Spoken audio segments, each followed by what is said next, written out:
Just about everyone has seen and loves the Goonies. And everyone knows Mama Fratelli's getaway vehicle from the movie. But which vehicle did they use and what are the specifics? We recently began to rebuild a Jeep to be a screen-accurate reproduction. We'll go over the specifics as they appeared during the original opening car chase. Mama's ORV was a Jeep Cherokee XJ. This was the first year of the unibody and redesign of the Cherokee. The Goonies was filmed in October of 1984. However, dealerships usually bring out the newer models in July or August. So, the Jeep is most likely a 1984, but may in fact be a 1985. It's a good thing that Jeep didn't change the body style until 2001. All window trim is black. There is no chrome. The wing window is just glass. It does not move and is non-venting. The mirrors are also fully black. The tan interior trim uses black faced screws. The steering wheel is black plastic vinyl with grips, not leather. The steering column is black, not tan like the rest of the interior. The front bucket seats are tan leather, as are the rear. Another view of the wing window confirms that there is no hardware to open close lock or unlock it. The door lock and handle are black with chrome trim. Here's a good view of the rear leather seat. On Mama's Jeep, a sunroof is mandatory. Note that there is no roof rack or chrome strips, only the natural roof ridges. The tires are Michelin XP 215/75 or 15s, which were standard on some 84 Cherokees. The wheels are not original to Jeep. They are 15 by 7-inch Western wheel bullets. The bolt pattern is 5 on 4.5 inches.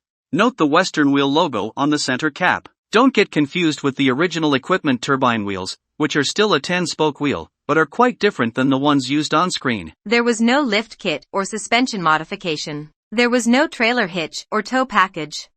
It's difficult to tell from this still frame, but there are no bumper guards. Bumper guards are the rectangular pads attached to the bumper to help protect it. This is a blurry picture, but we can still get some valuable information from it. All of the trim around the wheels and vehicle wide is black. There is no chrome. Chrome is only on the front grille. Notice that the Cherokee emblem is the only one on the side. There is no submodel displayed. This is the first time that we can see that there's no passenger side mirror. The driving lights are rectangular with chrome trim. The brush guard is a worn transformer with the red worn sticker on the top center. Here's a view of the steering wheel with the black plastic grip.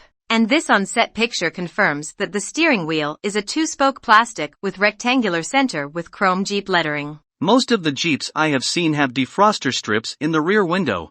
Not this one. There are clearly no defroster strips in the back window. Here is an excellent view of the missing mirror. I have not been able to locate an external block-off plate. Apparently, they just made one themselves for the movie. During the car chase we witnessed the liftgate being shot 3 times. Note the locations. We'll revisit these in a minute. This close-up gives us a lot of detail. The tread pattern, the grille guard mounting, the bumper with no bumper guards, and the 6-inch soft cover vinyl KC light covers, yellow with black writing. The carpet and shift housing are tan.